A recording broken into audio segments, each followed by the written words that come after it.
આજનો અધ્યાય છે 14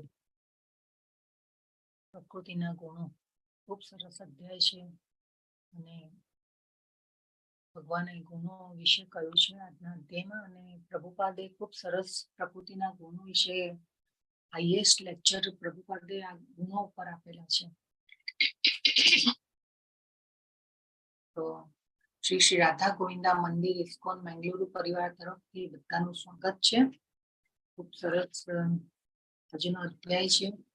તમે 14મા દિવસે પણ દ્રઢ નિશ્ચયથી જોડાયેલા છો બધા, તે માટે ખૂબ ખૂબ આભાર બધાનો. મંગલતાને વધાવી અને શરૂઆત કરીએ.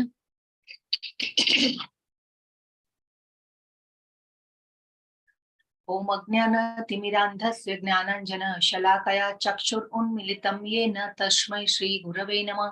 શ્રી ચૈતન્ય મનોભીષ્ટં સ્થાપિतं યેન ભૂતલે સ્વયં રૂપઃ કદા મह्यं દદાતિ સ્વપદાન્તિકં.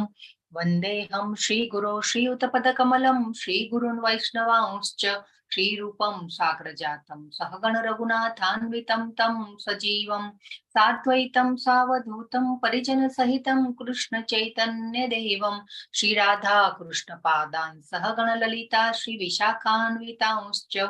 હે કૃષ્ણ કરુણા સિંધો દીનબંધો જગત્પતે ગોપેશ ગોપિકા કાંત રાધા કાંત નમોસ્તુતે. તપ્ત કાંચન ગૌરાંગી રાધે વૃંદાવનેશ્વરી વૃષભાનુસુતે દેવી પ્रणमामि हरिप्रिये. वाञ्छा कल्पतरुभ्यश्च कृपा सिन्धुभ्य एव च पतितानां पावनेभ्यो वैष्णवेभ्यो नमो नमः. श्री कृष्ण चैतन्य प्रभु नित्यानंद श्री अद्वैत गदाधर श्रीवासादि गौर भक्त वृंद.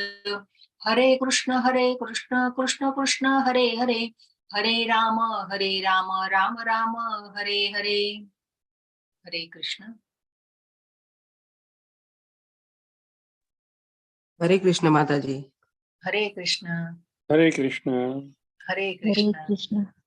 हरे कृष्ण. તો આજનો અધ્યાય છે 14. ખૂબ સરસ અધ્યાય છે આજનો. પ્રકૃતિના 3 ભૌતિક પ્રકૃતિના 3 ગુણ. આ સિવાય પણ આજના અધ્યાયમાં તો ભગવાને ખૂબ બધું ડિટેલમાં કહ્યું છે, પરંતુ આગળના અધ્યાયોમાં પણ ક્યાંક ક્યાંક ભગવાને આ ભૌતિક પ્રકૃતિના 3 ગુણોનો જેને કહેવાય ને કે ક્યાંક ક્યાંક ઉલ્લેખ કરેલો હતો પહેલા પણ, કે અર્જુનજીને કહેલું હતું કે આ પ્રકૃતિના 3 ગુણોથી તું પરે થા અને મારામાં ધ્યાન લગાવ, તારી મન બુદ્ધિને મારામાં લગાવ. એવું કાલના અધ્યાયમાં ક્યાંક ક્યાંક ઘણી જગ્યાએ ભગવાને ઉલ્લેખ કરેલો હતો. તો આજની આપણે ડિટેલમાં સમજવાનું છે. તો હવે આપણને આ જે ચિત્ર છે મને કોઈ સમજાવી શકશે? પ્રીવિયસ બેચમાંથી કોઈ હોય અથવા તો આ બેચમાંથી પણ કોઈને કંઈ કહેવું હોય તો. આજે અત્યારે પિક્ચર દેખાઈ રહ્યું છે એમાં શું કહેવા માંગી રહ્યા છે? ત્રિગુણી માયામાં લપેટાયેલા છો તમે. હા, બરાબર છે. ખૂબ સરસ. ખૂબ સરસ. તો આ જે 3 દેવીઓ છે એ 3 ગુણો છે, સત્વગુણ, રજોગુણ અને તમોગુણ. અને એમાં જે નીચે મનુષ્યો દેખાય છે, મનુષ્ય જે છે એ 3 ગુણો મનુષ્યોને નચાવી રહ્યા છે. પરંતુ એનાથી ઉપર કોણ છે? 3 ગુણોની ઉપર કોણ દેખાય છે આપણને? કૃષ્ણ ભગવાન. ભગવાન કૃષ્ણ. તો ભગવાન જે છે કૃષ્ણ એ આ 3 ગુણોની પણ પરે છે. 3 ગુણો ભગવાનમાંથી જ આવેલી છે. બધી જ વૃત્તિઓ અને બધું જ ભગવાનમાંથી આવેલું છે. પરંતુ ભગવાન જે છે એ એનાથી લીંપાતા નથી. ભગવાનને કોઈ કર્મનું બંધન લાગતું નથી, કોઈ કર્મ ફળથી લીંપાતા નથી, કોઈ ગુણોથી લીંપાતા નથી. આપણે કમળનું ભગવાનને હંમેશા કમળ સાથે કમળનું ઉદાહરણ આપવામાં આવેલું એક શ્લોકમાં, કે જેવી રીતે કમળના પાન ઉપર પાણી ટકી શકતું નથી, એના ઉપર કમળના તમે પત્તા જોશો ને તેના ઉપર એક વેક્સ જેવું આમ લેયર હોય, એના ઉપર પાણી ટકી જ ન શકે. મલિન નથી થતું. જી?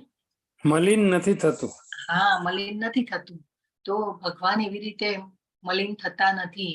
ભગવાનને કોઈ જાતનું આ જે છે એ બધું અસર કરતું નથી. તો એટલા માટે તો ભગવાનને નિર્ગુણ કયા છે. એટલા માટે ભગવાનને નિર્ગુણ કયા છે. ઘણીવાર ઘણી જગ્યાએ નિર્ગુણનો અર્થ બહુ અલગ રીતે લેવામાં આવતો હોય છે, પણ ભગવાનને નિર્ગુણ કેમ કયા છે એ આપણે સમજવું જોઈએ. તો આ નિર્ગુણ ભગવાનને કયા છે. તો હવે આપણને ઘણીવાર થાય કે ભાઈ આપણે તો બહુ સ્વતંત્ર છીએ, તો આપણે ક્યાં ભાઈ બંધાયેલા છીએ. પરંતુ આપણે પણ સ્વતંત્ર નથી. આપણે પણ આ ભૌતિક પ્રકૃતિના 3 ગુણોથી બંધાયેલા છીએ. તો ભગવાને 7મા અધ્યાયના 14મા શ્લોકમાં પણ કહ્યું હતું. કયો શ્લોક હતો, કોઈને યાદ છે? 14મા શ્લોકમાં કહ્યું છે ભગવાને, દૈવી એષા ગુણમયી મમ માયા દુરત્યયા મામે વૈવ પ્રપદ્યન્તે માયાતીતે તામ તરંતિ તે. તો આ ભૌતિક પ્રકૃતિના 3 ગુણોની બનેલી મારી આ દૈવી માયાને જીતવી અત્યંત દુષ્કર છે, ભગવાને કહ્યું હતું. પરંતુ જેઓ મને શરણાગત થઈ જાય છે તેઓ તે સરળતાથી પાર કરી જાય છે. તો આપણે હું જો મને કોઈએ દોરડાથી બાંધી દીધી હોય તો મને કોણ છોડાવી શકે? કે જે બંધાયેલું ન હોય એ મને છોડાવી શકે. પરંતુ આપણે તો બધા જ આ દોરડાથી બંધાયેલા છીએ, તો પછી આપણને કોણ છોડાવી શકે? આપણને કોણ છોડાવી શકે? કે જે બંધાયેલું નથી એ આપણને છોડાવી શકે ને. તો બંધાયેલા ઓનલી એન્ડ ઓનલી ભગવાન જ છે, બંધાયેલા નથી. તો આપણે તો બધા ગુણોથી બંધાયેલા જ છીએ. આજે આપણે ડિટેલમાં જાણીશું. તો ભગવાન કૃષ્ણ જ છોડાવી શકે. એટલા માટે ભગવાનને શરણાગત થવાનું છે કે આપણે આ બધા ગુણોથી બંધાયેલા છે. આપણને એમ થાય કે ભાઈ હું તો સ્વતંત્ર છું ને હું જે મને ઈચ્છા થાય એ હું કરી શકું છું, તો એવું નથી. તો પહેલા શ્લોકમાં ભગવાને કહે છે, હવે હું તમને સમસ્ત જ્ઞાનમાં સર્વશ્રેષ્ઠ આ પરમ જ્ઞાનને પુનઃ કહીશ, જેને જાણ્યા પછી સમસ્ત મુનિઓએ પરમ સિદ્ધિ પ્રાપ્ત કરી છે. તો ભગવાન હવે અહીંયા પાછી આપણને અપીલ કરી રહ્યા છે. કઈ રીતે અપીલ કરી રહ્યા છે? કે ભગવાન કહે છે કે જેને જાણ્યા પછી સમસ્ત મુનિઓએ પરમ સિદ્ધિ પ્રાપ્ત કરી છે. ભગવાન કહી રહ્યા છે કે હું આ સમસ્ત જ્ઞાનમાં સર્વશ્રેષ્ઠ આ પરમ જ્ઞાનને પુનઃ કહીશ. એટલે આ જે પેલા જે આગળ આપેલું હતું એના કરતા પણ સર્વશ્રેષ્ઠ જ્ઞાન છે એવું ભગવાન અહીંયા કહી રહ્યા છે. અને સમસ્ત મુનિઓએ પરમ સિદ્ધિ આ જ્ઞાન દ્વારા પ્રાપ્ત કરેલી છે. કે ભગવાન આપણને અપીલ કરી રહ્યા છે કે મારા બાળકો, આ પહેલા પણ ઘણા લોકો મારી પાસે આવી ગયા છે અને તમે પણ આવી જાઓ. તો ઘણા મુનિઓએ, તપસ્વીઓએ, મહર્ષિઓએ બધાએ આ જ્ઞાન દ્વારા, આ જ્ઞાન લઈને વૈકુંઠમાં પહોંચી ગયા છે. તો ભગવાન કહે છે કે તમે પણ આવી જાઓ. હવે ભગવાન કહે છે બીજા શ્લોકમાં, આ જ્ઞાનમાં સ્થિર થવાથી મનુષ્ય મારા જેવી દિવ્ય પ્રકૃતિને પ્રાપ્ત કરી શકે છે. આ પ્રમાણે સ્થિત થવાથી તે ન તો સૃષ્ટિના સમયે ઉત્પન્ન થાય છે અને ન તો પ્રલયને સમયે વિચલિત થાય છે. ભગવાન શું કે છે? આ જ્ઞાનમાં સ્થિર થવાથી મનુષ્ય મારા જેવી દિવ્ય પ્રકૃતિને પ્રાપ્ત કરી શકે છે. પ્રકૃતિ એટલે સ્વભાવ. કે ભાઈ આપણે નથી કહેતા ઘણીવાર કે આની પ્રકૃતિ બહુ ગરમ છે, આની પ્રકૃતિ બહુ ઠંડી છે, અને ઘણા લોકો બહુ એક્ટિવ હોય, ઘણા લોકો બહુ ઠંડી પ્રકૃતિના હોય. આપણે કહીએ ને કે એટલે પ્રકૃતિ એટલે સ્વભાવ, નેચર. તો ભગવાન કહે છે કે મારા જેવી દિવ્ય પ્રકૃતિને પ્રાપ્ત કરી શકે છે. જો આ જ્ઞાનમાં આપણે સ્થિર થઈએ ને ધીરે ધીરે આપણી આધ્યાત્મિક પ્રગતિ આપણે કરીએ તો ભગવાન જેવો આ દિવ્ય પ્રકૃતિને પ્રાપ્ત કરી શકીએ છીએ, એવું ભગવાન અહીંયા કહી રહ્યા છે. અને આ પ્રમાણે સ્થિત થવાથી તે ન તો સૃષ્ટિના સમયે ઉત્પન્ન થાય છે ને ન તો પ્રલયને સમયે વિચલિત થાય છે. હવે પ્રલય એટલે તો કેટલી મોટી સ્થિતિ કહેવાય. પ્રલયની વાત કરી છે ભગવાન, એટલે પ્રલય એટલે મોટી પરિસ્થિતિ કહેવાય ને. આખા બ્રહ્માંડનો નાશ થાય પણ એ સમયે પણ વિચલિત થતા નથી, એવું ભગવાન અહીંયા કહી રહ્યા છે. આપણે તો કેટલી નાની નાની બાબતોમાં વિચલિત થઈ જઈએ. હા, કેટલી નાની નાની બાબતોમાં આપણે તો વિચલિત થઈ જતા હોય છે કે ભાઈ આપણું ધાર્યું ન થાય તો આપણે વિચલિત થઈ જઈએ. હા, પછી નફો થવાનું હતું અને નુકસાન થઈ ગયું તો વિચલિત થઈ જઈએ. આપણને સાંભળવું કંઈક અલગ હતું અને બીજા કોઈ આપણને કંઈ બીજું જ કહી દીધું એટલે આપણે વિચલિત થઈ જઈએ. હા, કોઈ પણ પરિસ્થિતિ હોય અને એમાં આપણે વિચલિત બહુ જલ્દી થઈ જતા હોય છે. પરંતુ અહીંયા ભગવાન શું કહે છે કે પ્રલયને સમયે પણ વિચલિત થતો નથી જો આ જ્ઞાનમાં સ્થિર થઈએ છીએ તો. કેટલું મોટું સ્ટેટમેન્ટ ભગવાને અહીંયા કહી દીધું છે. અહીંયા જો અહીંયા ચિત્રમાં પણ ભગવાનનું ધામનું ખૂબ સુંદર દ્રશ્ય છે. આ બધા જે પિક્ચરો જે છે ને એ પ્રભુપાદે એમના ભક્તોને પ્રભુપાદ વર્ણન કરે અને જે ભક્તો હોય જેનામાં આ સ્પેશિયાલિટી હોય તો એ લોકો આવા ચિત્રો દોરતા અને પેઇન્ટિંગ બનાવતા આ બધા. અને અત્યારે તો એ બધા મોટા મોટા ચિત્રકારો થઈ ગયા અને અત્યારે તો એની એકેડેમી પણ ચાલી રહી છે. તો ખૂબ સુંદર કેટલું ભાવવાહી દ્રશ્ય છે કે બધા ભગવાનની સેવામાં તત્પર છે. કેટલું સુંદર દ્રશ્ય છે અહીંયા આપણે જોઈ રહ્યા છીએ. હંમેશા ત્યાં બધા ભગવાનની સેવામાં એકદમ તત્પર હોય અને આ રીતે ત્યાં આપણે પહોંચી જઈએ તો આપણને પણ આધ્યાત્મિક શરીર પ્રાપ્ત થાય છે અને ભગવાનની સેવાનો મોકો મળે છે. હવે ભગવાન કહી રહ્યા છે આપણે જો ભૌતિક અહીંયા ભૌતિક જગતમાં આપણું કેવું સર્જન અને વિસર્જન બધું ચાલુ જ રહે છે. કેટલું બધું પરંતુ આધ્યાત્મિક જગત જે છે એ પ્રલયના સમયે પણ એ વિસર્જન થતું નથી, એ નાશ પામતું નથી. હવે ભગવાન આ ચોથા શ્લોક ખૂબ ઇમ્પોર્ટન્ટ છે. આ શ્લોકને આપણે બહુ સારી રીતે સમજવાનું છે. હે કુંતી પુત્ર, એ સમજી લેવું જોઈએ કે સર્વ યોનિઓ આ ભૌતિક પ્રકૃતિમાં જન્મ દ્વારા સંભવ બનાવાય છે. સર્વ યોનિષુ કૌંતેય મૂર્તય સંભવંતિયાહ. ભગવાન કહે છે કે સર્વ યોનિષુ કૌંતેય, જેટલી પણ ભગવાને 84 લાખ યોની જે બનાવી છે એમાં ભગવાન કહે છે તાસામ બ્રહ્મ મહદ યોનિર અહમ બીજ પ્રદહ પિતા. ભગવાન કહે છે કે અને હું તેમનું બીજ પ્રદાતા પિતા છું. આપણે જોયું હતું ગોલક ધામમાં કે ગોલોક ચાટમાં આપણે જોયું હતું કે ભગવાન એમના દ્રષ્ટિપાત દ્વારા ભૌતિક પ્રકૃતિને ગર્ભાધાન કરે છે, જીવોનું ગર્ભાધાન કરે છે ભૌતિક પ્રકૃતિમાં. અને આપણા કર્મ અનુસાર આપણને શરીર આપવામાં આવે છે અને આપણે આ જીવનને જેવું જીવ્યા હોઈએ અને એ પ્રમાણે પછી આપણને જે આપણું નવું જીવન જે છે આગલું શરીર જે છે એ પ્રમાણે આપણા કર્મ અનુસાર આપણને યોની પ્રાપ્ત થતી હોય છે. તો આજના અધ્યાયમાં ભગવાન એ પણ કહેવાના છે કે આપણે કયા ગુણમાં હોઈએ તો આપણે કેવી ગતિ પ્રાપ્ત થાય છે. તો આ પ્રમાણે ભગવાન કહે છે અહમ બીજ પ્રદહ પિતા, હું તેમનું બીજ પ્રદાતા પિતા છું. તો આપણે આ વસુધૈવ કુટુંબકમની જે ભાવના જે છે એ ક્યાંથી આવેલી છે? તો આ ભગવદ્ ગીતામાં આપણે આ શ્લોક સમજીએ ત્યારે આપણને કે જો એક જ પિતાના સંતાનો હોય તો એને કુટુંબ કહેવાય. આપણે નથી આપણે એક જ ફેમિલી હોય અને કુટુંબ કહીએ તો એક જ પિતાના સંતાનો હોય તો આપણે એને કુટુંબ કહીએ. તો વસુધૈવ કુટુંબકમ. તો આપણે બધા જ જે જીવો જે છીએ ને બધા જ યોની આવી ગઈ. પછી પશુઓ, પ્રાણીઓ, પક્ષીઓ, વૃક્ષો, વનસ્પતિ, જે પણ સજીવો છે, જળચર, વનસ્પતિ, ટોટલ બધું જ ભગવાન જે કે છે જે પણ સજીવો છે ભગવાન કે છે હું પિતા છું એમનો.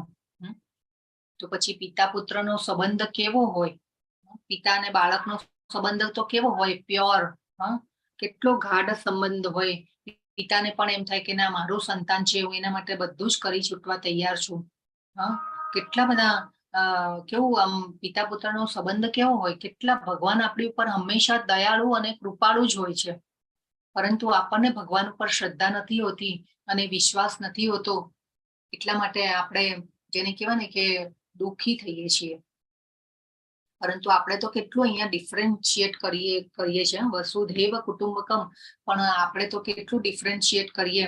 આપણા તો ઘણા સંબંધો કેવા હોય કે ભાઈ આ મારા પડોશી, આ મારા મિત્રો, આ બધા મારા સગા સંબંધીઓ, અને એવા તો પાછા સગા સંબંધીઓ, ફ્રેન્ડો ને અત્યારે તો ઓલું ફેસબુક ને ઇન્સ્ટાગ્રામ ને એવા બધા વાળા ફ્રેન્ડો થઈ જાય, પણ જરૂર પડે અને જરૂર સમયે કયા ફ્રેન્ડો આવીને ઉભા રહે છે એ આપણે જોવાનું છે ને.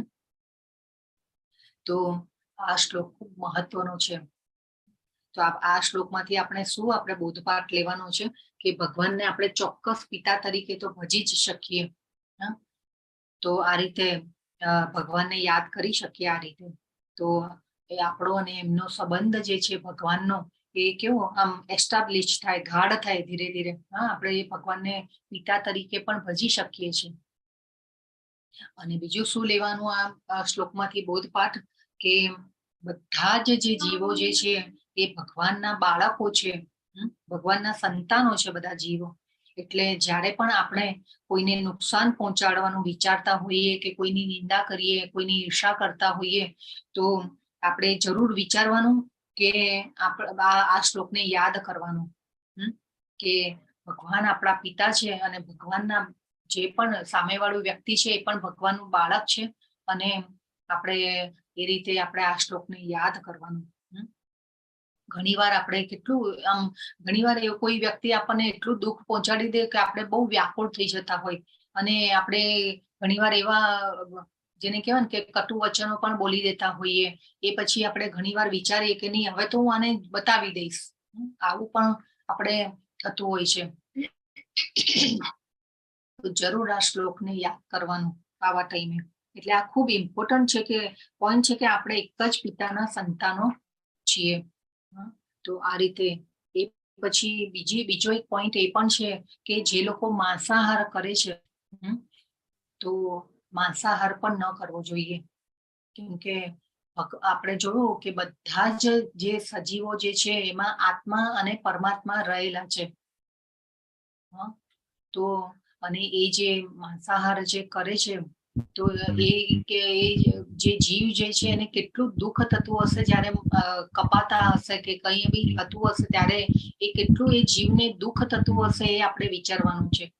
એટલે માંસાહાર પણ ન કરવો જોઈએ. અને જ્યારે માંસાહાર કરે છે જે લોકો, પણ પછી ખાલી જે ખાય છે એને જ પાપમાં નથી પડતા, પણ જે એને પકાવે છે, જે એને કાપે છે, જેને કહેવાય ને કે એ જે પ્રોસિજરમાં જેટલા પણ લોકો જોડાયેલા હોય એ બધાને એ ભાગ લાગે છે પાપનો. આપણે જોયું હતું ને કે જે આ કતલખાનાઓ જે અત્યારે ગાયો માટેની ચાલી રહ્યા છે, ઓફિશિયલ તો ઘણા બધા હશે પણ અનઓફિશિયલ બી ઘણું બધું ચાલી રહ્યું હોય છે. પરંતુ જેને કહેવાય ને કે એ 6થા ભાગનું પાપ જે મંજૂરી આપે છે એના ભાગે પણ જતું હોય છે.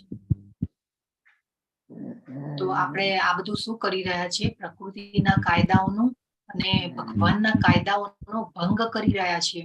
અત્યારે આપણે જોઈ રહ્યા છીએ કળિયુગમાં કે કેવી પરિસ્થિતિ છે, ગ્લોબલ વોર્મિંગ થઈ રહ્યું છે.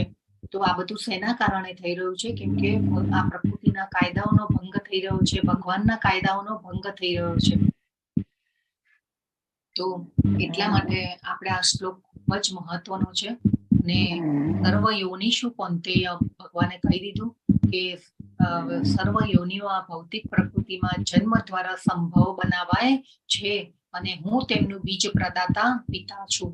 આપણને શરીર પ્રકૃતિ દ્વારા મળે છે અને આત્મા જે છે ભગવાન આપતા હોય છે.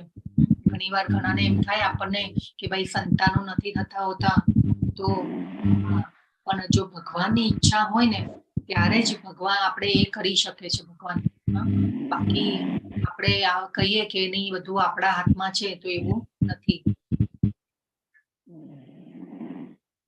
તો આ જે 84 લાખ યોનિઓ જે છે એમાં આપણે આ જો બધા નીચે જે જળચર પ્રાણીઓ હોય જે પાણીમાં રહેતા હોય એની ચેતના બહુ લો લેવલની હોય. એના ઉપર પછી આ બધા વૃક્ષો વનસ્પતિઓ આવે, આ બધા પ્રાણીઓ આવે, અને એ રીતે પછી ધીરે ધીરે છેલ્લે ઉપર જે છે મનુષ્યોની યોની કહેવાય.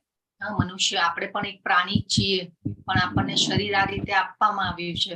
એટલે આપણે મનુષ્યોને બુદ્ધિ આપવામાં આવી છે, શાસ્ત્રોનું જ્ઞાન ભગવાને તો આપણા માટે આપ્યું. તો આપણે આ બધું જ્ઞાન લઈ અને જરૂર આપણા જીવન વ્યવહારમાં આપણે એનો ઉપયોગ કરવો જોઈએ. પાંચમા શ્લોકમાં ભગવાન કે છે ભૌતિક પ્રકૃતિ 3 ગુણોથી યુક્ત છે, તે છે સત્તો, રજો તથા તમો ગુણ. હે મહાબાહુ અર્જુન, જ્યારે શાશ્વત જીવ પ્રકૃતિના સંસર્ગમાં આવે છે ત્યારે તે આ ગુણોથી બંધાઈ જાય છે.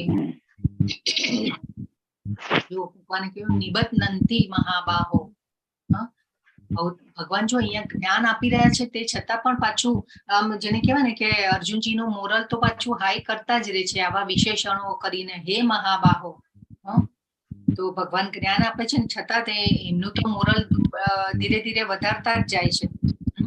આપણને તો ઘણી વાર કેવું તારામાં આટલી બુદ્ધિ નથી, તને આટલી ખબર નથી પડતી, તો આ રીતે પણ આપણે વચનો બોલી દેતા હોઈએ છીએ.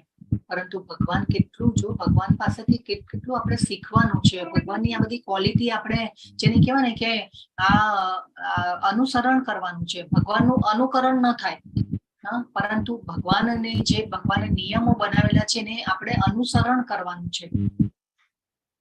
તો આ રીતે ખૂબ સરસ સામેવાળા વ્યક્તિને પણ સારું લાગે એના જે આપણે ઘણીવાર આ રીતે કહી દેતા હોઈએ છીએ, પરંતુ જે સામેવાળા વ્યક્તિમાં કયા ગુણો છે, એની સ્પેશિયાલિટી શું છે, એને જો હાઇલાઇટ કરી અને સમજાવીએ સામેવાળા વ્યક્તિને પણ સારું લાગે અને એ સમજી પણ જાય જલ્દીથી. તો આ ભગવાન પાસે શીખવાનું છે. હંમેશા સ્મિતપૂર્વક કેટલું સરસ રીતે અર્જુનજીનું મોરલ વધારી અને યુદ્ધ લડવા માટે તૈયાર કર્યા ભગવાને. તો આ રીતે ભગવાન કે છે નિબધ્નન્તિ એટલે કે બાંધે છે. દેહે દેહીનમ અવ્યયમ, પ્રકૃતિના 3 ગુણોથી બંધાઈ જાય છે. ભગવાન કે છે જ્યારે શાશ્વત જીવ પ્રકૃતિના સંસર્ગમાં આવે છે ત્યારે તે આ ગુણોથી બંધાઈ જાય છે. અને એ ગુણો કયા છે? સત્વગુણ, રજોગુણ અને તમોગુણ. હવે ભગવાન કહે છે હે નિષ્પાપ, સત્વગુણ અન્ય ગુણો કરતા અધિક શુદ્ધ હોવાથી પ્રકાશ આપનારો અને મનુષ્યને સર્વ પાપ કર્મોથી મુક્ત કરનારો છે. જે મનુષ્યો આ ગુણમાં અવસ્થિત હોય છે તેઓ સુખ તથા જ્ઞાનના ભાવથી બદ્ધ થઈ જાય છે. એટલે જો આપણે ઘણીવાર સત્વ ગુણમાં હોઈએ આપણને બહુ સારું લાગે કે હા આપણે તો કેટલી બધી ભક્તિ કરીએ છીએ ને કેટલું આપણે તો ભગવાન માટેના કાર્ય કરીએ છીએ, પરંતુ ભગવાન તો અહીંયા કહી રહ્યા છે કે ભાઈ સુખ સત્વ ગુણમાં પણ સુખ અને જ્ઞાનથી આપણે બદ્ધ થઈએ છીએ. અને બીજું એક કે અહીંયા ભગવાને નિષ્પાપ કીધા અર્જુનજીને. જો પાછું સર્ટિફિકેટ આપ્યું. યાદ રાખવાનું. પહેલું સર્ટિફિકેટ કયું હતું? હરે કૃષ્ણ. ભગવાને કયું સર્ટિફિકેટ આપ્યું હતું કે હું તને આ જ્ઞાન કેમ આપી રહ્યો છું? હરે કૃષ્ણ. ચલો હિન્ટ આપો. ભક્તો સીમે સખા છે. મારો ભક્ત છે અને તું મારો મિત્ર પણ છે. હા, યસ, ખૂબ સરસ. તો અને અહીંયા પાછું હજી બીજું બી કીધું તું એકવાર સવ્યાસાચી પણ કહ્યું. એ પછી ભગવાને કીધું અનસૂય વે. અનસૂય વે નો અર્થ શું થાય? કે શું કહ્યું તું ભગવાને બીજા સર્ટિફિકેટમાં? અનસૂય વે. શોભા માતાજી, શોભના માતાજી બોલો. અનસૂય વે એટલે તમારી અવસ્થિત કોઈ અસર ન થાય એવી વ્યક્તિ. હા, પણ ઈર્ષા નથી કરતો. ઈર્ષા, તમારો દ્વેષ નથી કરતો. જો આવા બધા શબ્દો થોડા આપણે પકડવાના અને યાદ રાખવાના કે આપણે ઈર્ષા પણ નથી કરવાની. ભગવાનને ઈર્ષા પણ નથી ગમતી. અને ભગવાને કીધું તમારો ભક્ત છે અને મિત્ર છે, તેથી હું તને આ જ્ઞાન આપી રહ્યો છું. એ પહેલું સર્ટિફિકેટ હતું. પછી બીજું હતું તું મારી ઈર્ષા કરતો નથી એટલા માટે હું તને આ જ્ઞાન કહી રહ્યો છું. તો ભગવાનને ઈર્ષા પણ પસંદ નથી. અને ભગવાનના ભક્ત થઈએ અને મિત્ર બનીએ તો આપણે ભગવાનને આપણે પ્રિય થઈ શકીએ. અને અર્જુનજીને ફોલો કરવાના છે આપણે. કેમ કે આ જ્ઞાન જે છે આપણને અર્જુનજી દ્વારા મળ્યું છે. અને અત્યારે આ પાછું ત્રીજું સર્ટિફિકેટ આવ્યું. સાઇન કરી ભગવાને કે હે નિષ્પાપ. નિષ્પાપ માટે અહીંયા આ શ્લોકમાં કયો શબ્દ છે? કોઈને ખ્યાલ આવે છે? નિષ્પાપ માટે કયો શબ્દ યુઝ કર્યો છે આ શ્લોકમાં? સંસ્કૃત શબ્દ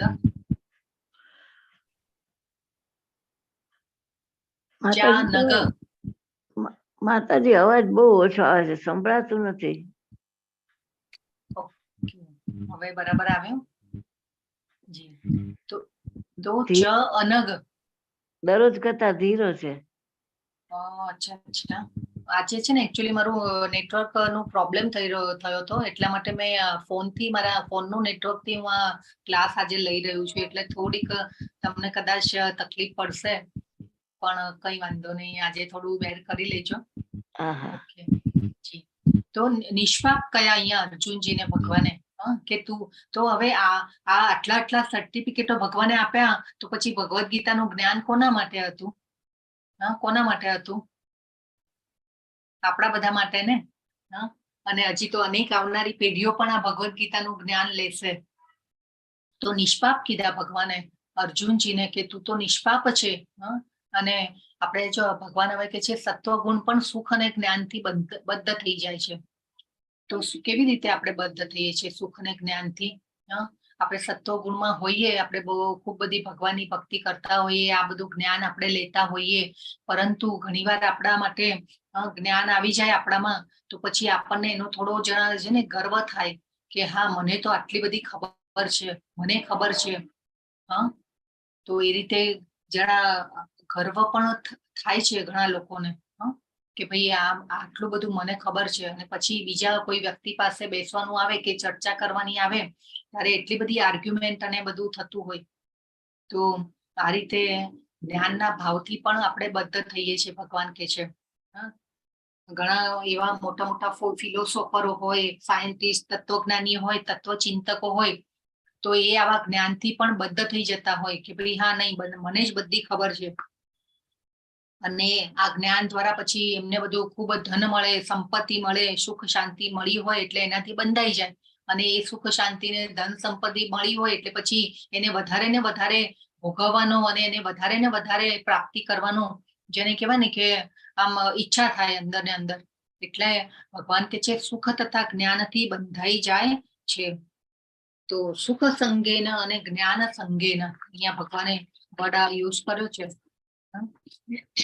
તો આ રીતે સત્વગુણમાં પણ આપણે બંધાઈએ છીએ, તો આપણે એનાથી પણ ઉપર શુદ્ધ સત્વ છે, એમાં આપણે જવાનું છે. અને બટ નેચરલ એવું હોય કે ભગવાનની ભક્તિ કરીએ, આપણે ખૂબ બધી ભક્તિ કરતા હોય, ભગવાનની અનન્ય ભક્તિ કરતા હોય, એટલે પછી ધીરે ધીરે ભગવાન પણ આપણને કર્મ ફળ આપવાનું ચાલુ કરે કે ભાઈ એને થોડું ફળ આપવું તો એને બહુ આર્થિક જરૂરિયાત માટે મહેનત ન કરવી પડે ને મારી ભક્તિ વધારે કરી શકે, એટલા માટે ભગવાન થોડું થોડું ફળ આપવાનું ચાલુ કરે. પણ જેવું ફળ આપવાનું ચાલુ કરે અને સુખ આવ્યું કે પછી આપણને શું થાય કે એને વધારે ને વધારે પ્રાપ્તિ કરવાની ઈચ્છા થાય. કે પછી હું આ કરી લઉં, પેલું કરી લઉં, અહીંયા જઈ આવું, પણ જઈ આવું. કેટલું બધું આપણે જેને કહેવાય ને કે થોડું સુખ આવ્યું નથી કે આપણા જે ઇન્દ્રિયોના ઘોડા જે છે ને એ દોડવાના ચાલુ થઈ જાય. એટલા માટે ભગવાન અહીંયા કહે છે કે સુખ તથા જ્ઞાનના ભાવથી બદ્ધ થઈ જાય છે. તો આપણે સત્વગુણમાં શેનાથી બંધાઈએ છીએ? સોનાની સાંકળથી બંધાઈએ છીએ. હવે ભગવાન કે છે હે કુંતી પુત્ર, રજોગુણની ઉત્પત્તિ અસીમ આકાંક્ષા, અમર્યાદિત ઈચ્છા તથા તૃષ્ણાને કારણે થાય છે, અને આથી જ દેહધારી જીવ સકામ કર્મથી બંધાઈ જાય છે. રજોગુણની ઉત્પત્તિ અસીમ આકાંક્ષા, અહીંયા જ ભગવાને જ કહી દીધું, અમર્યાદિત ઈચ્છા તથા તૃષ્ણા. રજો રાગાત્મકમ વિદ્ધિ તૃષ્ણા સંગમ સમુદ્ભવમ. તૃષ્ણાથી ઉદ્ભવ થાય છે, લાલસા. અને આથી જ દેહધારી જીવ સકામ કર્મથી બંધાઈ જાય છે. એટલે પછી ભગવાન શું કરે? આપણને થોડું આપણી ધન સંપત્તિ સુખ આપે ભગવાન, એટલે પછી આપણે શું કરીએ કે હજી વધારે ને વધારે મળે એટલા માટે આપણે શું કરીએ? પછી દાન કરીએ, દાન પુણ્ય કરીએ, પછી બધે એવી એવી જગ્યાએ આપણે આપીએ. પરંતુ એ મનના ખૂણે તો આ ઈચ્છા રહેલી જ હોય, એટલે પછી શું થાય કે એ સકામ કર્મ થઈ જાય. પછી એ દાન હોય, વ્રત હોય, તપ હોય કે કોઈ પણ પુણ્ય કાર્ય હોય, પણ એ પછી સકામ કર્મ જ થઈ જાય આપણું. તો એ રજોગુણમાં કરેલું કહેવાય. એ પછી દાન પણ ગમે તેટલું કરોડો રૂપિયા આપી દઈશું ને તો એ દાન સકામ કર્મ જ કહેવાય. તો આ રીતે ભગવાન કે છે તો એ રજોગુણ છે. અને ઘણા લોકોને તો મારે તો માઉન્ટ એવરેસ્ટ સર કરવો છે ને મારે બિલ ગેટ્સ જેટલા ને અંબાણી જેટલા પૈસા જોઈએ છે. મારે બ્યુટીફુલ બનવું છે. બ્યુટી કોન્ટેસ્ટ પણ અત્યારે કેટલા ચાલી રહ્યા છે. મને તો આટલું નોલેજ જોઈએ. કેટલા બધા લોકો એવું એટલું બધું આમ ડીપલી ભણતા હોય, કેટલી બધી ડિગ્રીઓ લેતા હોય. અને એવા લોકોને તો અત્યારે આમ જેને કહેવાય ને કે પેશનેટ પીપલ, અને પાછું પીપલ એડમાયર, બીજા જે આજુબાજુના લોકો એ એડમાયર કરે કે હા કેટલા મહેનતુ વ્યક્તિ છે, કેટલી મહેનત કરી રહ્યા છે. પરંતુ જો ભગવાન અહીંયા આપણને બધું શું કહી રહ્યા છે, તો અસીમ આકાંક્ષાઓ, અમર્યાદિત આપણી જે ઈચ્છાઓ જે છે, આ ભોગવી લઉં, પેલું ભોગવી લઉં, એનાથી શું થાય? આપણે રજોગુણ. તો આ બધું જે છે ને એ રજોગુણ કહેવાય. 99% અત્યારે જે પણ પોપ્યુલેશન છે ને એ બધા આપણે આમાં જ આવી ગયા. એવું નહીં કે હું નથી, તમે છો ને તમે નથી, હું છું ને, એવું નહીં. આ બધા જ આવી ગયા આપણે આ કેટેગરીમાં. તો બેડરૂમ 2 બેડરૂમનું ઘર હોય તો પછી આપણને ઈચ્છા થાય કે ભાઈ ચલો હવે થોડુંક ધન સંપત્તિ છે તો પછી આપણે થોડુંક મોટું ઘર લઈએ. પછી પાછું એનાથી પાછું એમ થાય કે હવે પાછું મોટું ઘર. ગાડી તો આ મોડેલની છે પણ હજી બીજી આ જોઈએ, પેલું જોઈએ. એટલે ગાંડાની જેમ આપણે પૈસાની પાછળ ભાગતા હોઈએ છીએ. અને એ પછી એની પાછળ ભાગવામાં આપણે કર્મો એવા ખરા ખોટા ઘણીવાર કરી નાખતા હોઈએ કે એમાં પાછું બંધન લાગે. અને કર્મ પણ પછી એના માટે પણ ઘણીવાર એવા કર્મ કરતા હોય કે ભાઈ મને ખ્યાતિ મળે, મને નામના મળે, મારી નામના થાય, મારું સન્માન થાય. તો આ બધી જે આપણી ઈચ્છાઓ માટે થઈને પછી આપણે આવા કર્મ પણ કરતા હોઈએ છીએ. ઘણી જગ્યાએ આપણે એવી સંસ્થાઓમાં પણ આપતા હોઈએ કે ભાઈ મારું સન્માન થાય, મને 4 લોકો બીજા જાણે કે ભાઈ મારી પાસે છે આટલું. તો આ રીતે પછી એમાં પાછું દેખાદેખી, કમ્પેરિઝન, એટલે આ બધાથી શું થાય છે? વ્યક્તિ સકામ કર્મમાં બંધાઈ જાય છે, ભગવાન કહે છે. અને આપણે સકામ કર્મ એટલે શું? આપણે સારી રીતે હવે જાણી ગયા છે. આપણે ઘણીવાર બધા કર્મના પ્રકારો ને બધું આપણે રિવિઝન કરેલું છે આગળ. તો આ રીતે ભગવાન આગળ પણ યજ્ઞ, દાન, તપ, એ બધાનું વિશે પણ સમજાવશે આપણને ભગવાન આગળના અધ્યાયોમાં. તો આ આપણે જોવાનું છે. આપણે જોયું હતું ને કાલે બધી આપણી શરીરની અવસ્થાઓ પણ જોઈ હતી. તો આ રીતે ખૂબ સરસ ભગવાને અધ્યાયોમાં સમજાવેલું છે. હવે ભગવાન કહે છે, હે ભરતપુત્ર, એમ જાણી લે કે અજ્ઞાનથી ઉત્પન્ન થતો તમોગુણ સર્વ દેહધારી જીવોનો મોહ છે. આ ગુણના પ્રતિકૂળ પાગળ પણ આળસ તથા નિદ્રા હોય છે કે જે બદ્ધ જીવને બાંધે છે. જો સત્વગુણમાં ભગવાને કીધું સુખ સંગેન અને જ્ઞાન સંગેન, એટલે કે સત્વગુણમાં આપણે સુખથી બંધાઈએ છીએ અને જ્ઞાનથી બંધાઈએ છીએ. ભગવાને કીધું આગળના શ્લોકમાં કે રજોગુણથી આપણે સકામ કર્મથી બંધાઈએ છીએ. અને હવે આ શ્લોકમાં ભગવાન કહે છે તમોગુણ. તો અજ્ઞાનથી ઉત્પન્ન થતો તમોગુણ સર્વ દેહધારી જીવોનો મોહ છે. તમોગુણ એટલે કે ખાવું, પીવું, ઊંઘવું ને બસ પડ્યા રહેવું, અને જેને કહેવાય ને સ્વરક્ષણ અને મૈથુન, એના સિવાય પછી બીજું આગળ કઈ દેખાય જ નહીં. તો આ જે છે એ અજ્ઞાન, એટલે કે નિદ્રામાં જ હોય આખો ફૂલ ટાઈમ. એટલે પછી જેને કહેવાય ને કે પરમાત્માની પ્રાપ્તિ સુધી આપણે જવાનું છે, એ તો ક્યાંથી યાદ આવે પછી. તો ભગવાન કહે છે કે પ્રમાદ, આળસ તથા નિદ્રા હોય છે કે જે બધા જીવને બાંધે છે. એટલે તમોગુણમાં તો આપણે ટોટલ આનાથી જ, એટલે તમોગુણ તો ટોટલી ખરાબ છે. એટલા માટે આપણે સત્વગુણમાં સોનાની સાંકળથી બંધાઈએ, રજોગુણમાં ચાંદીની સાંકળથી બંધાઈએ છીએ, અને આ તમોગુણમાં આપણે હંમેશા આ લોઢાની સાંકળથી બંધાયેલા હોઈએ. એટલે ત્રણેય ગુણોમાં આપણે બંધાવાનું તો છે જ, આપણે સ્વતંત્ર છીએ જ નહીં. તો પછી આ બધામાં પરમાત્માનો અવાજ તો ક્યાંથી સંભળાય પછી? સત્વગુણમાં આપણે જેને કહેવાય ને કે આ રીતે સુખ અને જ્ઞાનથી બંધાઈએ, રજોગુણમાં સકામ કર્મથી બંધાઈ જઈએ, અને તમોગુણમાં આળસ, નિદ્રા અને પ્રમાદથી બંધાઈએ, તો પરમાત્માનો અવાજ સંભળાતો જ નથી. ત્રણેય ગુણોમાં ઘણીવાર અંદરથી અંતસ્પૂર્ણ કરાવે ભગવાન કે ભાઈ તું ભગવદ્ ગીતા વાંચ, તું આ કર, તું પેલું કર, પરંતુ એ પછી પરમાત્માનો અવાજ સંભળાય જ નહીં, કેમ કે આપણે ઇન્દ્રિય તૃપ્તિમાં લાગેલા હોઈએ, આ પ્રમાદ, આળસ, નિદ્રામાં હોઈએ. રજોગુણમાં તો આ કરી લઉં, પેલું કરી લઉં, ક્યાંથી મને વધારે મળે, મારો શું ફાયદો, તો એ બધો રજોગુણ. તો એમાં પણ ઘણીવાર પરમાત્મા અંદરથી અંતસ્પૂર્ણ કરાવે કે ભાઈ તું આ કર, તું પેલું કર, મારું કાર્ય કર, પણ પછી આપણે એને સંભળાય જ નહીં આપણને અવાજ. ઘણીવાર અંતસ્પૂર્ણ આપે ભગવાન, અને એ અંતસ્પૂર્ણને આપણે કેચ કરવાની. તો આ બધે આપણે આ રીતે ત્રણેય ગુણોમાં બંધાતા હોઈએ છીએ. તો હવે ભગવાન કહે છે, હે ભરતપુત્ર, સત્વગુણ મનુષ્યને બાંધે છે, રજોગુણ સકામ કર્મથી બાંધે છે, અને તમોગુણ મનુષ્યને જ્ઞાનને ઢાંકીને તેને પ્રમાદથી બાંધે છે. તો આ રીતે આપણે જેને કહેવાય ને કે ત્રણેય ગુણોમાં બંધાઈએ જ છીએ. તો ભલે આપણે ઘણીવાર તો ભક્તિ કરતા હોઈએ ભગવાનની, પણ પછી આ રીતે આપણે બંધાતા તો હોઈએ જ છીએ. એટલા માટે આપણે શુદ્ધ સત્વમાં આવવાનું છે અને ભગવાન માટે નિષ્કામ કર્મ કરવાના છે. કોઈ પણ આપણો સ્વાર્થ ન હોવો જોઈએ એની પાછળ. આપણે અને સ્વાર્થ હોય તો આપણે સ્વાર્થ શું હોવો જોઈએ કે નહીં, મારે ભગવાન પાસે પહોંચવાનું છે, ગોલોક ધામમાં આપણો ટાર્ગેટ, આપણું સાચું સરનામું એ છે, ત્યાં પહોંચવાનું છે. તો આ રીતે આપણે વિચાર જરૂર રાખવો જોઈએ. તો હે ભરતપુત્ર, કોઈ વાર સત્વગુણ, રજોગુણ તથા તમોગુણને પરાસ્ત કરીને મુખ્ય બની જાય છે, તો કોઈ વખત રજોગુણ સત્વ તથા તમોગુણને પરાસ્ત કરીને મુખ્ય થાય છે. વળી કોઈ વેળાએ તમોગુણ સત્વ તથા રજોગુણને પરાસ્ત કરે છે. આવી રીતે સર્વોપરિતા માટે સતત સ્પર્ધા ચાલ્યા કરે છે. જો ભગવાન કે છે કન્ટિન્યુઅસ આ સ્પર્ધા ચાલ્યા કરે છે, ફાઇટ. એનું કોમ્બિનેશન ચાલુ જ હોય, 50, 40, 10, જાત જાતનું કોમ્બિનેશન ચાલુ જ હોય, અને ફાઇટિંગ ચાલતી જ હોય. આ રીતે જો આ રીતે ત્રણેય ગુણો જે છે ને એકબીજાને હાવી કરી અને ઉપર થવાની કોશિશ કરતા હોય. આપણને કેમ બધાના નેચર અલગ અલગ હોય, બધાના સ્વભાવ અલગ અલગ હોય, એટીટ્યુડ અલગ અલગ હોય છે. કેમ આપણને એવું થાય છે, બધાના અલગ અલગ નેચર, અલગ અલગ સ્વભાવ જોવામાં મળે છે, અલગ અલગ એટીટ્યુડ.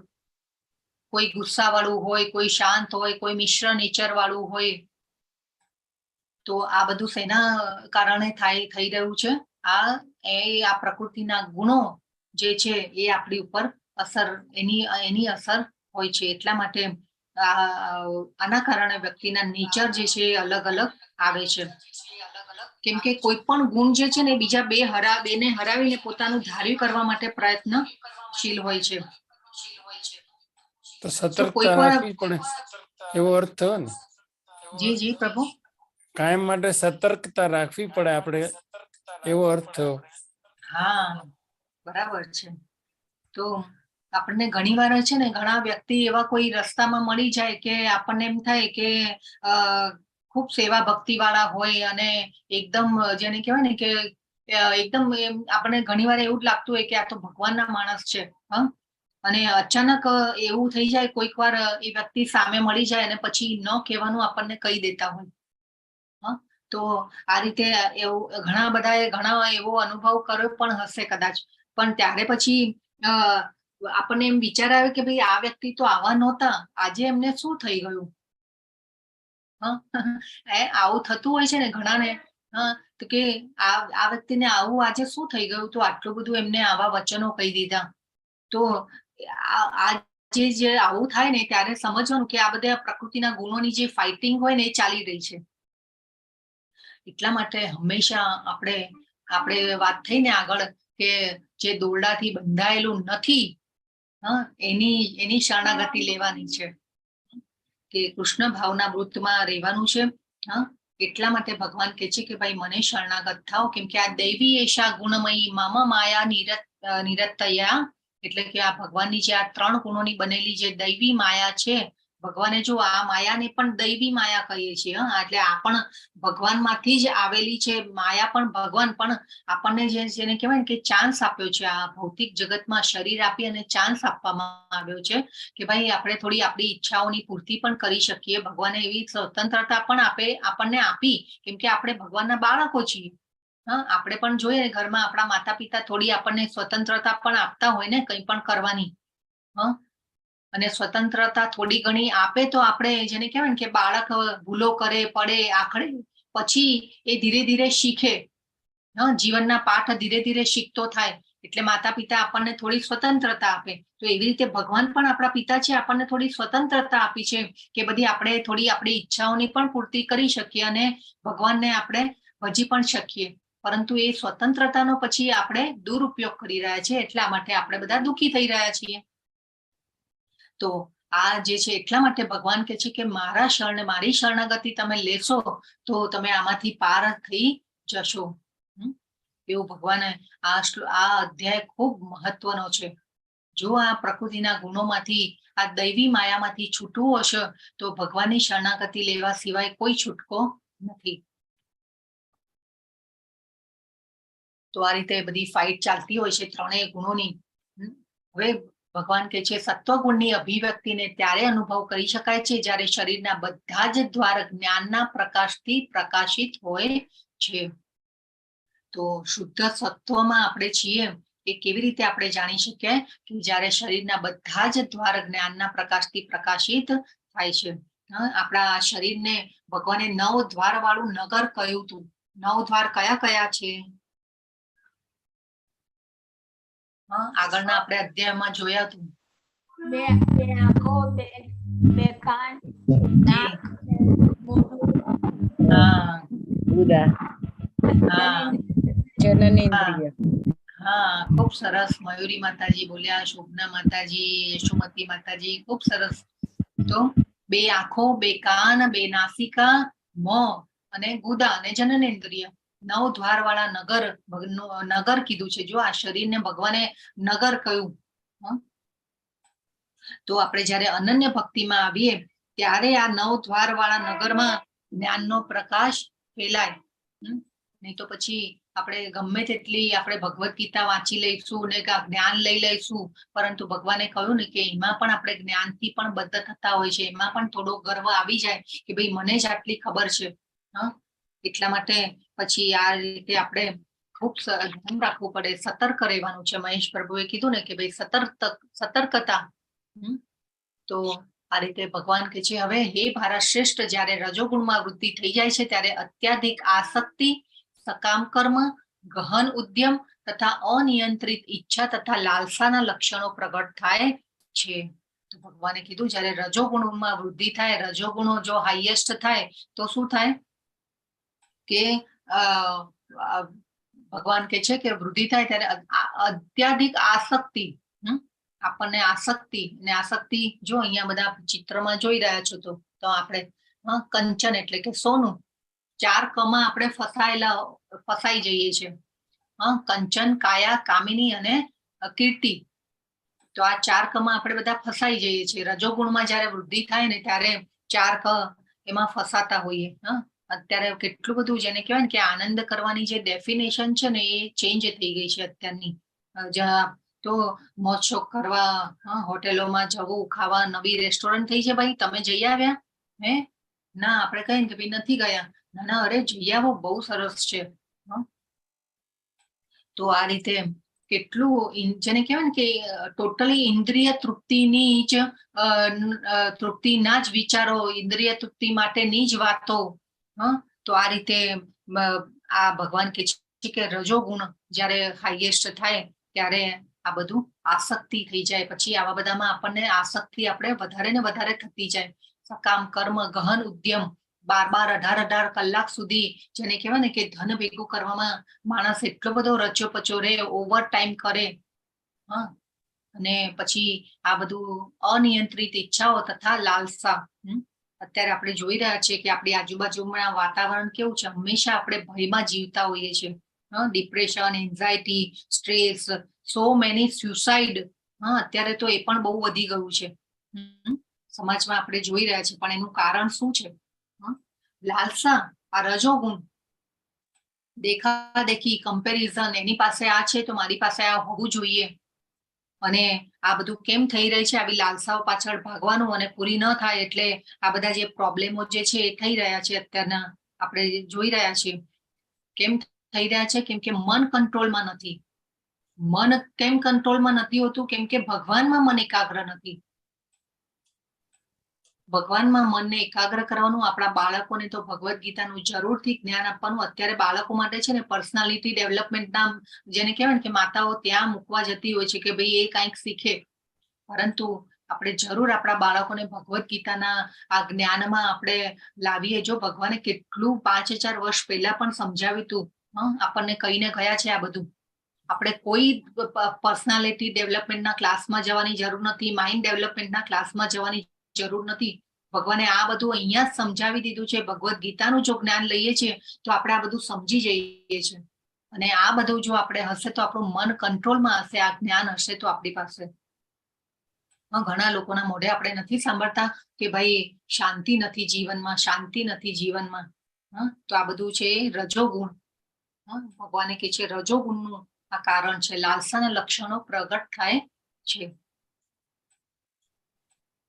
હવે ભગવાન કે છે હે ગુરુ, જ્યારે તમોગુણમાં વૃદ્ધિ થઈ જાય છે ત્યારે અંધકાર, જડતા, ઉન્માદ અને મોહ વ્યક્ત થાય છે.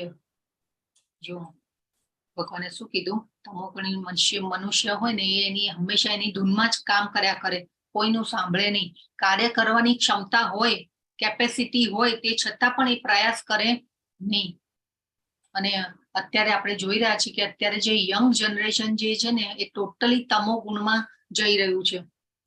અત્યારે કોઈ પણ કોલેજો જુઓ, કોલેજ તમને એવી જોવા નહીં મળે કોઈ પણ કે ત્યાં છોકરાઓ સિગારેટ ન પીતા હોય, ધૂમ્રપાન ન કરતા હોય. છોકરાઓ તો શું, હવે તો છોકરીઓ પણ કરે છે. ઘણું ખરું યંગ જનરેશન અત્યારે ડ્રિંક્સ લઈ રહ્યું છે.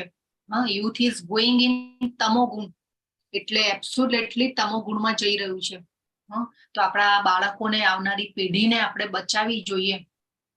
એ તો આપણી સંપત્તિ છે. આપણા બાળકો એ આપણી સંપત્તિ છે. એટલે આ તમોગુણનું સામ્રાજ્ય વધી ગયું છે. અંધકાર, જડતા, ઉન્માદ વધતું જાય છે. મોડા ઉઠવું, મોડા સુઈ જવું, લેટ નાઇટ સુધી જાગવું. એટલે યુવા પેઢીને તો ખૂબ જ બચાવવાની જરૂર છે. એટલે જરૂર બાળકોને ભગવદ્ ગીતાનું નાનપણથી જ જ્ઞાન આપવું જોઈએ અને મળવું જ જોઈએ ભગવદ્ ગીતાનું જ્ઞાન. જો આ બધું સમજી જશે બાળક અત્યારથી, નાનપણથી, તો એનું જે જીવન જે છે ને એ બેલેન્સ થશે. ભગવાને કેમ બધી પહેલા આશ્રમ વ્યવસ્થાની વ્યવસ્થા કરી હતી? બ્રહ્મચર્યાશ્રમ, ગૃહસ્થાશ્રમ, પછી વાનપ્રસ્થાશ્રમ અને સંન્યાસ આશ્રમ. તો બ્રહ્મચર્યાશ્રમમાં 1 થી 25 વર્ષ બાળકોને છે ને ગુરુકુળમાં આ બધું જ્ઞાન આપવામાં આવતું. અને એ પછી સપોઝ જે બ્રાહ્મણના ગુણો હોય તો પછી એને વેદોનું જ્ઞાન અને બધામાં આગળ પ્રગતિ કરે એ બાળક. એ પછી બાળકને ગૃહસ્થાશ્રમમાં આવવાની ઈચ્છા હોય તો એ ગૃહસ્થાશ્રમમાં આવે. લગ્ન પદ્ધતિ પણ ખૂબ જ જરૂરી છે. લગ્ન પદ્ધતિ દ્વારા પણ એનું કામ પણ સંતોષાય, એની ઈચ્છા પૂર્તિ થાય. અને પછી આ બ્રહ્મચર્યાશ્રમનું જે જ્ઞાન લીધેલું હોય તો એ ગૃહસ્થાશ્રમમાં કેવી રીતે જીવવાનું છે એ પણ એને ખબર હોય. તો એ જીવન જે છે બેલેન્સ રહેતું હતું. વિવાહ પદ્ધતિ પણ એક જેને કહેવાય ને કે ભગવાને બનાવેલી છે. તો આ બધું આપણે ડિટેલમાં એના ઉપર નહીં જઈએ, આપણે અત્યારે આના ઉપર જઈએ.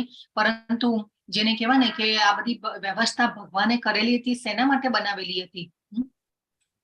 તો આના માટે બનાવેલી છે ભગવાને. પરંતુ અત્યારે તો આપણે જોઈ રહ્યા છીએ કે એનો બધો અપભ્રંશ થઈ અને અત્યારે તો જાતિભેદ ને ધર્મભેદ ઉપર આવી ગયું છે બધું. તો આ રીતે ખૂબ સરસ આ બધા શ્લોકો આપણે સમજવાના છે.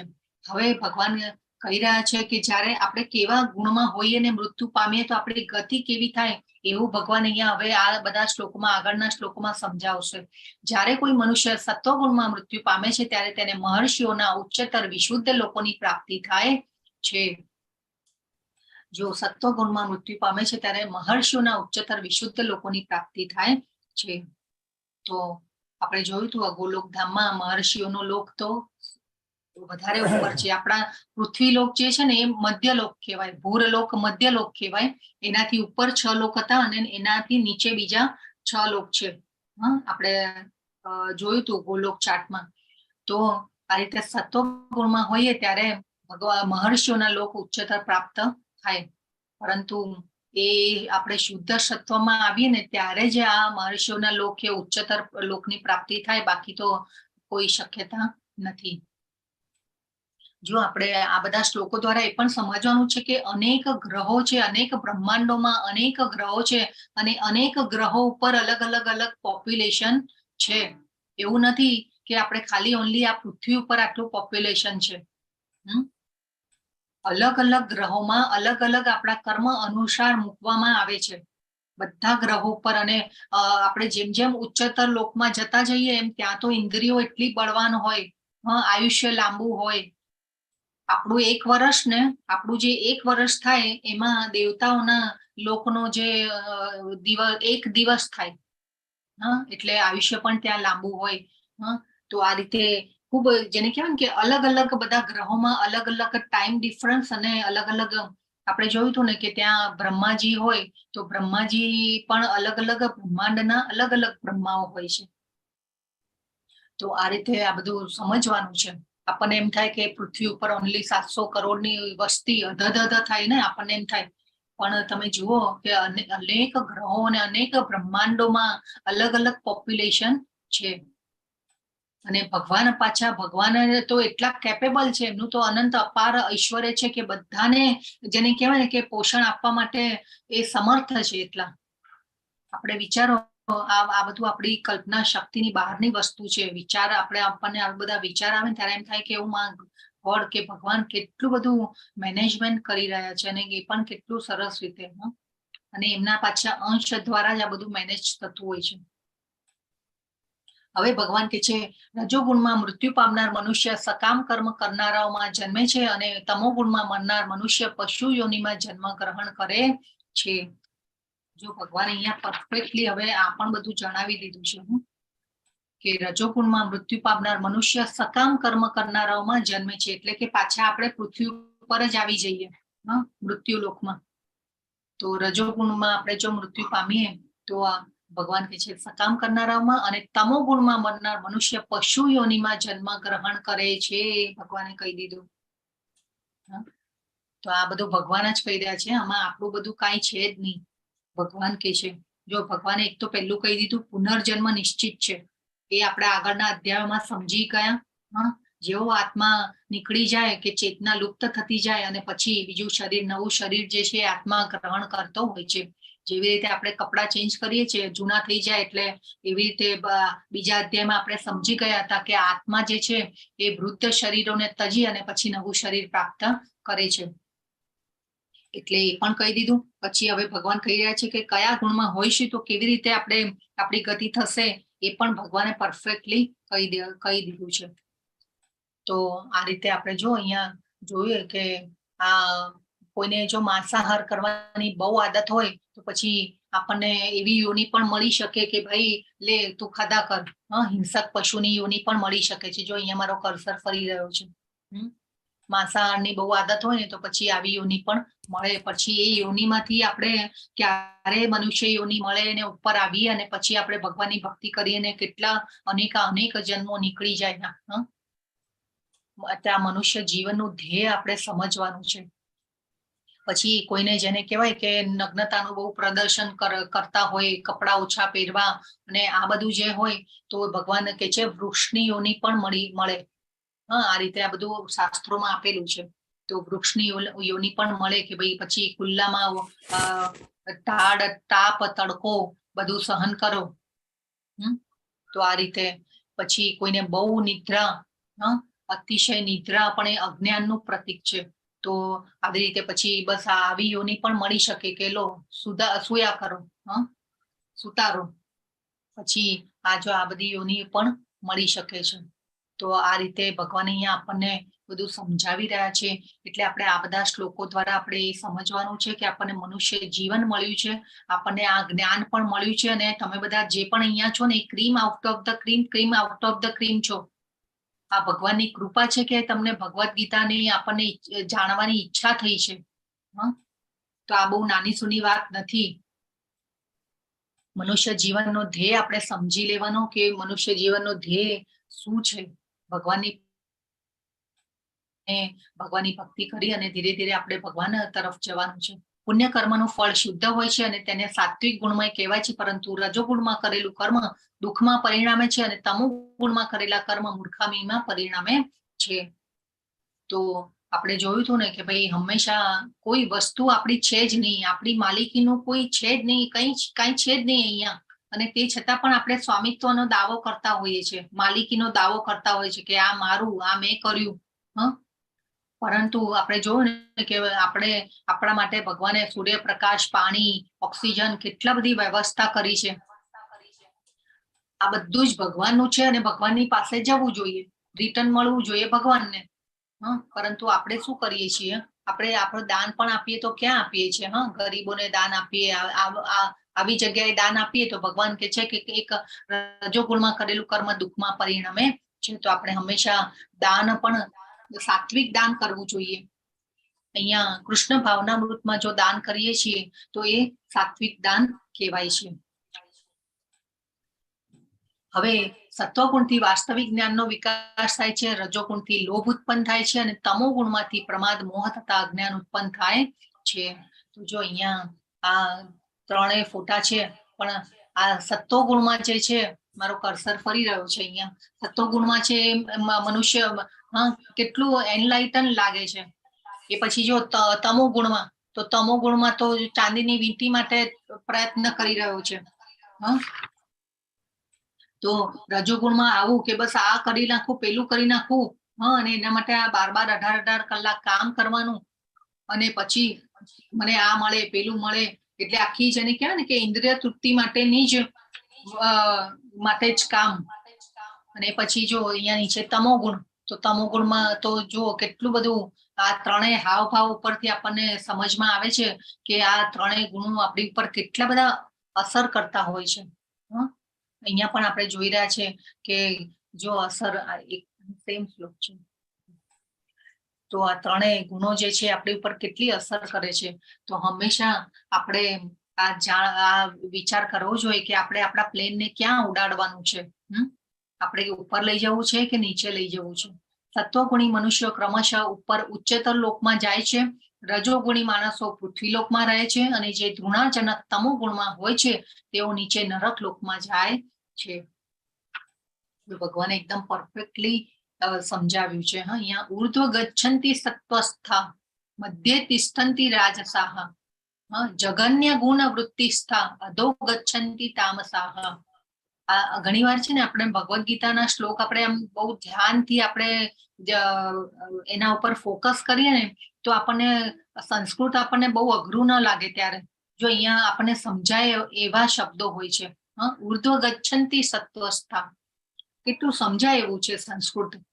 એટલે બહુ હાર્ડ નથી સંસ્કૃત. આપણે એને ખાલી એના ઉપર ફોકસ કરીએ ને તો બધું સમજાય સરસ રીતે. તો આ રીતે ભગવાન કહી રહ્યા છે. એટલે આપણે હંમેશા વિચાર કરવાનો કે આપણા પ્લેનને આપણે ક્યાં ઉડાડવાનું છે.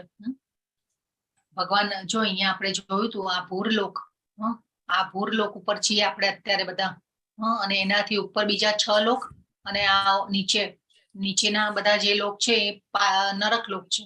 ઉપરના જે છે એ બધા સ્વર્ગ લોક કહેવાય. બધા દેવી દેવતાઓના લોક છે ને એ પણ ભૌતિક બ્રહ્માંડમાં આવેલા છે. જો અહીંયા આ બધા ઇન્દ્રલોક છે, પછી આ શિવલોક, આ દૈવી લોક, બધા લોક છે એ સ્વર્ગ લોક કહેવાય. દેવી દેવતાઓના લોક જે છે ને એ પણ સ્વર્ગ લોક કહેવાય. પછી જે શિવજીની આરાધના કરતા હોય તો એ શિવ લોકમાં પહોંચે, દૈવી માતાજીને જે ભજતા હોય બધા દેવી લોકમાં પહોંચે. તો એ રીતે પછી ધીરે ધીરે ત્યાં જઈને પછી જ્ઞાન મળતું જાય, એટલે પછી ધીરે ધીરે આગળ પહોંચતા જાય. પણ પછી આપણે એ વિચારવાનું કે આપણે બધા આ ધોરણો પાસ કરીને ભગવાન પાસે પહોંચવું છે, કે પછી ભગવાને જે ડિરેક્ટલી આપણે લિફ્ટનો ઉપયોગ કરવો છે.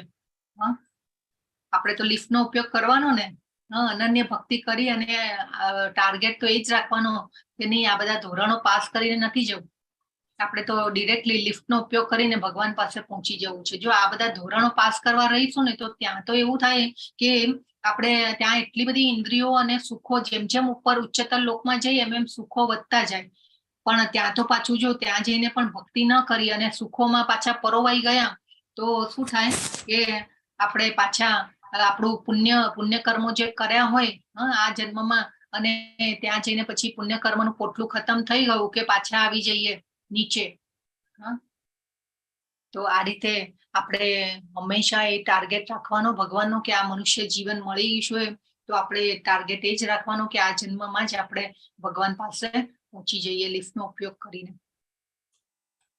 હવે ભગવાન કહે છે જ્યારે કોઈ આ સારી રીતે જાણી લે છે કે સમસ્ત કાર્યોમાં પ્રકૃતિના ગુણોના વ્યતિરિક્ત અન્ય કોઈ કરતા નથી, અને જ્યારે એ પરમેશ્વરને જાણી લે છે જેઓ આ ત્રણેય ગુણોથી પરે છે, તો તેઓ મારા દિવ્ય સ્વભાવને પ્રાપ્ત થાય છે. જો ભગવાને અહીંયા પાછી આપણને અપીલ કરી ફરીથી કે સમસ્ત કાર્યોમાં પ્રકૃતિના જે ત્રણેય ગુણો છે એના વ્યતિરિક્ત અન્ય કોઈ કરતા નથી. એટલે આ પ્રકૃતિના ગુણો જે છે ને એ જ કરતા છે. આપણે થઈએ કે ભાઈ આપણે કર્મ કરીએ છીએ, પરંતુ આ પ્રકૃતિના ગુણો દ્વારા આપણે નચાવી રહ્યા છે. આ પ્રકૃતિના ગુણો જે છે એ આપણને નચાવી રહ્યા છે. દૈવી માયા ભગવાનની એ આપણને નચાવી રહી છે. એટલે માટે ભગવાનને જો શરણાગત થઈશું તો આમાંથી આપણે બહાર નીકળી શકીશું. એટલે ત્રણેય ગુણોનો ઇન્ફ્લુઅન્સ છે આપણી પર. હા, યસ. અને એ ત્રણેય ગુણો દ્વારા આપણા કર્મ આ ત્રણેય ગુણોથી થતા હોય છે. ત્રણ ગુણો દ્વારા થતા હોય છે. અર્જુનજીએ પહેલા પણ અધ્યાયમાં પૂછ્યો હતો પ્રશ્ન કે હે ભગવાન, તમે આપણે પાપ કર્મ ન કરવું હોય તે છતાં પણ એમાં કેમ આપણે પરોવાઈ જતા હોઈએ છીએ? પરંતુ આ પ્રકૃતિના જે ગુણો જે છે ને એ આપણી ઉપર હાવી થતા હોય છે. ઘણીવાર તમો ગુણ બહુ હાઈએસ્ટ થઈ જાય તો આપણે એવા કર્મમાં પણ ફસાઈ જઈએ છીએ. તો આ રીતે છે. એટલા માટે હંમેશા સત્વગુણમાં રહેવાની કોશિશ કરવાની. ને સત્વગુણથી ઉપર પણ શુદ્ધ સત્વ છે. એટલા માટે ભગવાન કેમ આપણે ભગવાને સતતમ કીર્તયંતો મામ કહ્યું છે. સતત કીર્તન કરતા રહેવું જોઈએ આપણે. જો ભગવાનમાં મન એકાગ્ર રહેશે એટલે મેક્સિમમ ટાઈમ ભગવાનમાં આપવાની કોશિશ કરવાની. તો આ રીતે ખૂબ સરસ આપણને ભગવાને આ બધું સમજાવ્યું છે. અર્જુને પૂછ્યું. હવે અર્જુનજી પાછો આપણા માટે પ્રશ્ન લઈને આવ્યા કે ભાઈ આ બધા ગુણોથી જે પરે હોય, કે જે આ ગુણોથી છૂટી ગયા હોય એવા મનુષ્યોમાં કે એવા વ્યક્તિઓમાં કયા લક્ષણો વડે આપણે જાણી શકીએ?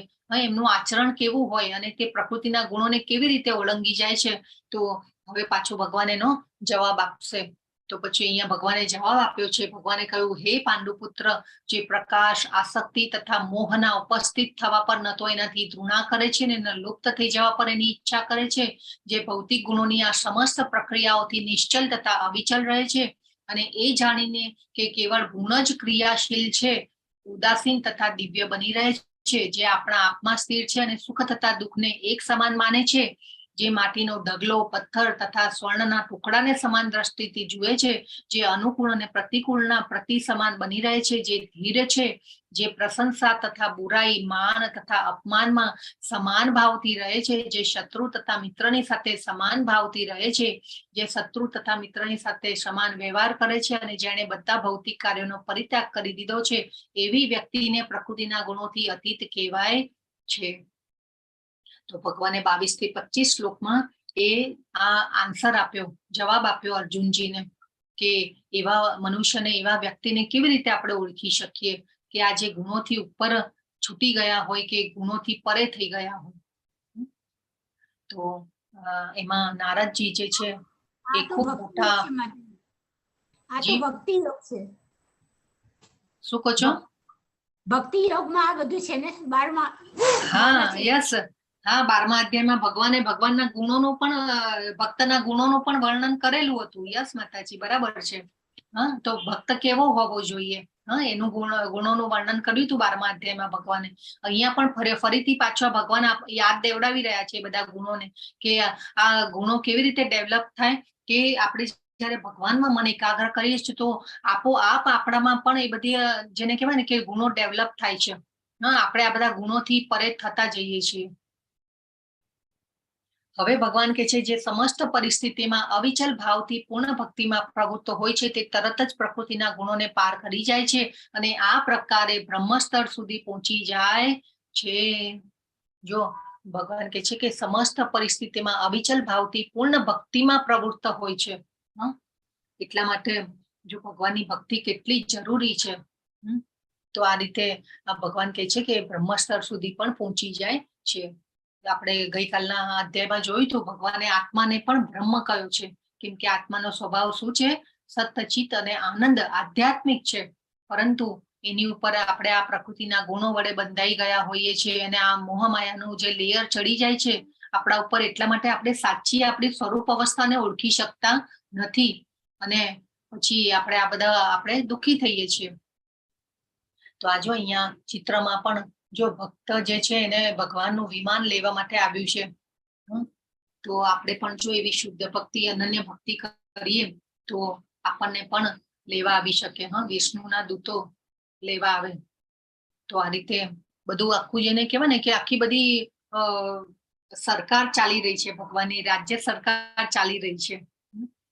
તો ભગવાન કહે છે, અને હું એ જ નિરાકાર બ્રહ્મનો આશ્રય છું, જે અમર્ત્ય, અવિનાશી તથા શાશ્વત છે, તે અને ચરમ સુખનું સ્વાભાવિક પદ છે, ભગવાને કીધું. તો ભગવાન હવે કહે છે, આ જે લોકો જેને કહેવાય ને કે નિરાકારવાદી હોય, કે જે બ્રહ્મજ્યોતિમાં ભળી જવાનું, બ્રહ્મમાં ભળી જવાનું અને યોગ સાધના જે કરતા હોય, એના માટે ભગવાને અહીં પરફેક્ટ જવાબ આપ્યો.